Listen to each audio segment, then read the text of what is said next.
All right, check, mic check 1 2, mic check 1 2. Here's a video I want to share the process of making and using sigils for beginners. All right, so this is about how to structure your own sigil and an effective way to charge it and make it useful. So if you're not familiar, when we're talking about sigil magic, sigils is just another way that you can use magic as a tool to help manifest your desires in the physical world. So I'm gonna try to keep the video I'm gonna try to keep the instructions as simple and as brief and clear as possible. All right, without just having to do too much explaining and then people just get lost in the sauce. So let's start. I'm gonna use a couple of different books because I like a couple of different authors' approach, but the process is simple. But I ain't gonna hold you no more. Let's go. So first, I'm reading from the book Basic Sigil Magic by Philip Cooper. All right. I'm not gonna read it all. Like I said, I'm gonna show you. I'm gonna craft this sigil of mine in real time, just to add some visual context for those who need to see someone do it, as opposed to just telling them what to do. All right, so symbols. The key to the subconscious, especially from a magical point of view, lies in the use of symbols. Any valid symbol acts as a doorway between you and this powerful part of your mind. It is the key that unlocks the door to power and knowledge if used correctly. Let us now explore symbols, or to be more precise, sigils, and see where it leads us. All right, let's move around. Basic concept. Sigils are images that unconsciously represent your desire. The aim of sigilization is to create an image, usually a symbol of some type, that represents your magical intention. The image is made in such a way that your conscious mind will not make an immediate connection between it and the object of your desire. Sigils work by exploiting a fundamental difference in the way the conscious and subconscious minds operate. They operate at a point halfway between the conscious and subconscious levels. A sigil is composed of letters, the language of the conscious mind, and formed into a pattern, which is the language of the subconscious mind. In this way, a sigil allows the conscious mind, hold on, let me go back. In this way, a sigil allows the conscious desire to enter the subconscious mind, where it can tap into the powerhouse of magic. Sigils hover between the two realms, opening a channel between the rational, logical mind of mundane reality and the symbolic, magical realm of the subconscious. When a sigil has thus been cast, it is then forgotten. Forgetting what you just did can often be the hardest part of the process. Magic works best when the subconscious is left to do its job. The sigil floats away from the conscious awareness and into the depths of the subconscious.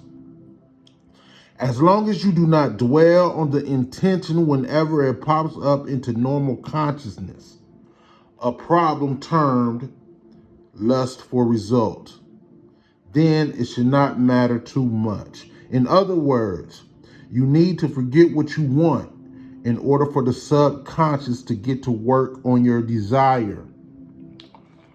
In the book, the author starts to show him crafting a sigil, which we're about to explain the process. Having established what you want, write it down. Write it down in capital letters as one simple statement. For instance, I desire a new partner. Real quick, just to chime in. I guess this might be a matter of perfect preference, but I think for most people, they like to, myself included, right? So we like to, instead of writing down your sentence saying what you desire, most will recommend that you change it into more of a in present tense, right? As instead of writing down to say I want a new house, you know what I'm saying? Write down I love my new house, something to that effect. Do what you want, but I'm just saying. All right, so then his finished sigil is right here. So to keep these instructions brief, we're gonna start. I'm starting with using his method in this book, right? So create a sentence of desire. Right here is my sentence of desire. I am happy and healthy. All right. So then spell the sentence phonetically, which means spell it the way it sounds, not the way it's spelled. All right. So then I changed it up and I rewrote the sentence the way that it sounds when I say it. So I am happy and healthy. All right. So now from here, delete all repeated letters that appear more than once, right? So after deleting all the letters that appear more than once,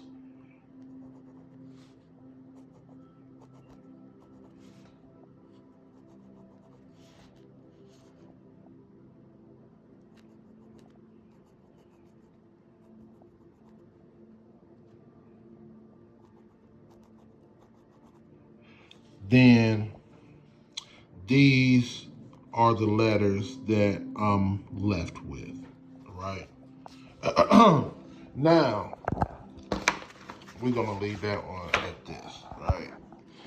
And then I'm going to involve this different technique from one of Damien Brand's.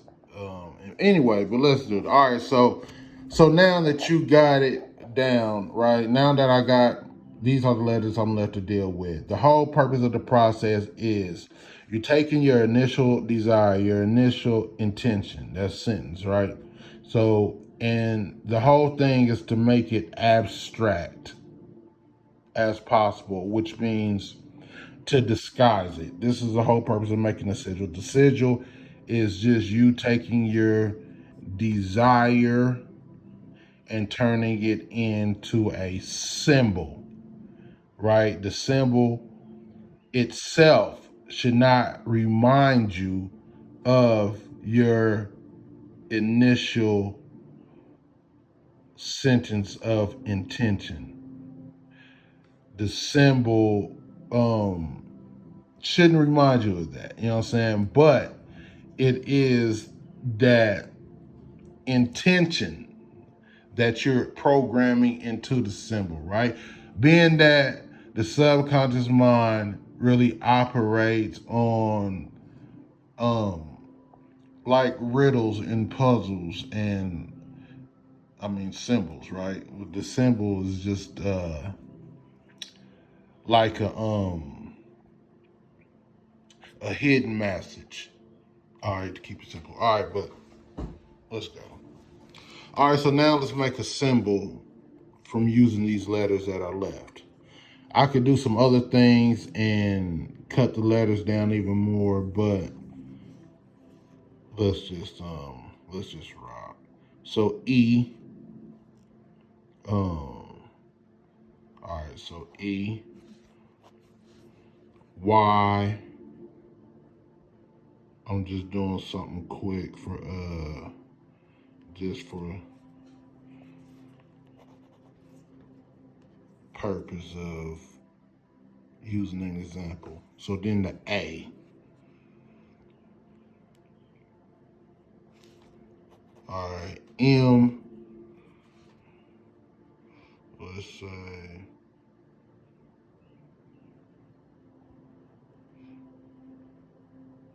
M. H.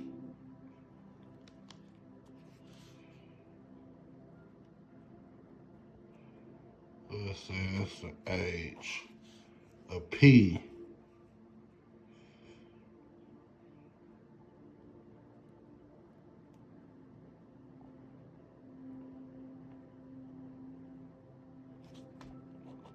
N.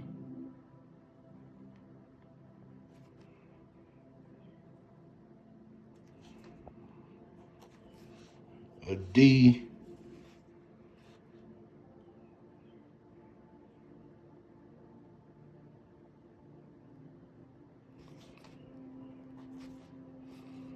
L.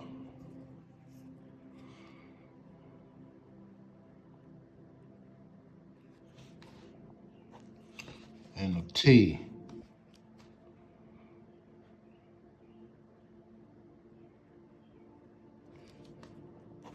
All right, so already you start to see that now we starting to have a symbol that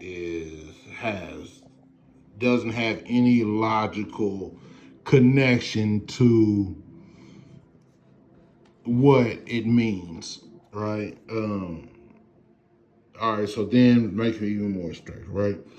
So for the sake of time, so then let's say you do it over. Now from that I can make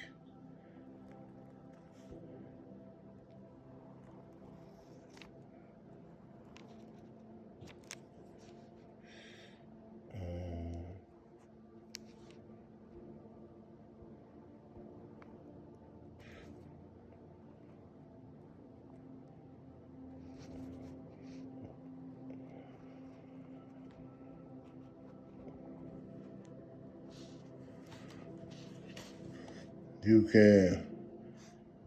I ain't gonna spend the time, but might want to spend time to just add some little artistic, you know what I'm saying, make it nice and neat, you know what I'm saying. Might want to just make it look like something. And then from there, so I'm just gonna keep abstracting it. You ain't gotta go that deep, but this is just me trying to give a complete example. So from there, now my symbol is boom. And let's say I say that's what I want. I'm gonna stick with that, right? I might add some little, spruce it up, however you like. It's your thing. However. If you get the point, you know what I'm saying? So now we add a symbol that is completely abstract from the initial thought. That's the science. You know what I'm saying? All right, now, whenever you get to the point and you finally settle on a design that you like, you know what I'm saying? Then so we would cut this out, do something, circle it, or put a triangle around it, a square, a star, something. Do something, do like, you know what I'm saying? And cut it out. Whenever you got it cut out to use, now you got to charge it. All right. So I'm going to read you from this book, Adventures in Sex Magic. One of my most favorite ways to charge. One of the most effective ways that I've found for me when it comes to charging.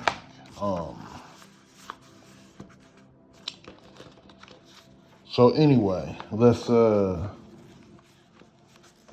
is one of Damon Brand's books, so I'm gonna read this and we'll wrap it up. All right, so now you got to. All right, so now we got to charge the sigil. He was giving an example of one of his sigils that he did. Right. This reminds me of the stated goal. Though. All right. Why is this any more powerful than a standard chaos sigil? When you concentrate on the feeling of your wish fulfilled as you create the image, you are doing far more than just doodling with letters. You are not trying to create an image that makes you forget your desire. You are creating an image that represents how it feels to have your wish fulfilled. Cast that into the magical void of orgasm, and the universe will shift reality to match your desires. That's all there is to it. You have your sigil, and you know how to use it. Masturbate to the point of orgasm while gazing at the sigil, and then put the sigil aside. Relax. Sleep or do something else. If your goal does not creep into your mind at any point, just remember how good it feels that your wish came true. All right. So when he talked about cast a sigil into the orgasm, as he's just saying, you can masturbate as you normally would, whatever you normally masturbate to. But then whenever you get close, whenever you entering right there at the door of having an orgasm, then you shift your focus on the sigil and you gaze at the sigil and you imagine the feeling of your wish being fulfilled, whatever it would feel like if it was actually true. During that time is whenever you invoke the feeling and imagine the feeling of experiencing your desire in real time. That is how you charge that sigil. That is one method. You know what I'm saying? Some of what he said in here might contradict some of the things that I've said earlier or that I read out this other book. Doesn't matter. Like, shape it to how whatever suits you. You know what I'm saying? Like, there's 1,000 ways to do everything. Like, I mean, it's 1,000 different variations to everything. You know what I'm saying? At the end of the day, the more that you can make it your own, the more it is likely to work. Now, if you want to take it a step further, and increase the power. Increasing the power. A simple way to increase the power of the above ritual is to wipe your sexual fluids on the sigil as soon as you reached orgasm. You do this casually rather than with great ceremony. Whether you are wiping semen or vaginal fluids, you simply spread them over the image. This is done without great emotion. If you feel anything, it should simply be a sense of completion. This is a way of sealing off the work you have done. What should you do with the sigil once it's been used and anointed with your fluids? This is a matter of personal taste. Some people like to dispose of the magical materials with a degree of ceremony, such as burying the sigil on your home ground or discarding it in the middle of a crossroads. If this suits your mood, that is fine. But usually, the last thing you want to do after an orgasm is to go out and start digging a hole in the ground. I suggest you simply screw the sigil up and throw it in the garbage. It is not sacred. The image has already been fired. Your fluids have sealed the magic, and it does not need to be treated with reverence. Some people worry that this may offend the universe, the spirits, God. The sigil is your creation, and its magic is working on a deeper level now. So throwing away the paper is absolutely fine. If anything, treating it so trivially at this point helps with letting go, because you're not worrying or trying to do the right thing. You're just disposing of it like a used condom. And the magic will continue to work on a deeper and more mystical level. All right. All of that in a nutshell is everything you need to create your own sigil and the effective way of how to charge it and put your intention out there in the universe. So we're going to leave it at that. Again, the books I was reading from: Adventures in Sex Magic by Damon Brand. That is absolutely not the only charging method to charge a sigil, by the way. Like in here, he gives 2 or 3 different methods of charging. Charging methods are simply easy to come by and really just the basic magic books. So anyway, we're going to leave it at that.